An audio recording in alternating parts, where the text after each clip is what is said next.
एक आदमी को चलती हुई ट्रेन के खुले दरवाजे के पास ले जाया जाता है। बाहर का तापमान इतना कम था कि उसका हाथ कुछ ही सेकंड में पूरी तरह जम गया। गार्ड उसके जमे हुए हाथ को वापस ट्रेन के अंदर खींचते हैं।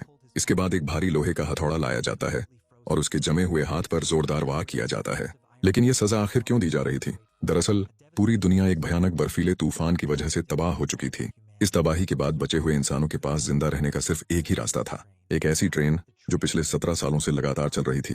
ये ट्रेन कभी रुकती नहीं थी और इसके अंदर ही बचे हुए इंसानों की पूरी दुनिया बस चुकी थी।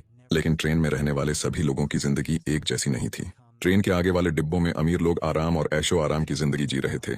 वहीं सबसे पीछे के हिस्से में रहने वाले लोगों को बेहद खराब परिस्थितियों में जिंदगी गुजारनी पड़ रही थी।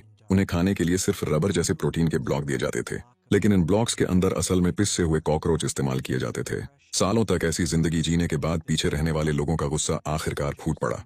तभी कर्टिस ने विद्रोह शुरू करने का फैसला किया। उसने अपने साथियों के साथ हथियारों पर कब्जा कर लिया। अब उनका मकसद ट्रेन के एक एक डिब्बे को पार करते हुए आगे बढ़ना था। वे लगातार आगे बढ़ते गए और रास्ते में आने वाली सुरक्षा व्यवस्था को तोड़ते गए। लेकिन जैसे जैसे वे ट्रेन के आगे वाले हिस्से की तरफ बढ़ रहे थे, खतरा भी बढ़ता जा रहा था। उनका लक्ष्य सिर्फ ट्रेन के अंदर आगे बढ़ना नहीं था, वे उस पूरे व्यवस्था को खत्म करना चाहते थे जिसने उन्हें 17 साल से पीछे के हिस्से में कैद करके रखा था। अब उनके सामने सबसे बड़ा सवाल था, क्या कर्टिस और उसके साथी ट्रेन के सबसे आगे वाले हिस्से तक पहुंच पाएंगे, या फिर ये विद्रोह भी उसी ट्रेन के अंदर हमेशा के लिए खत्म हो जाएगा।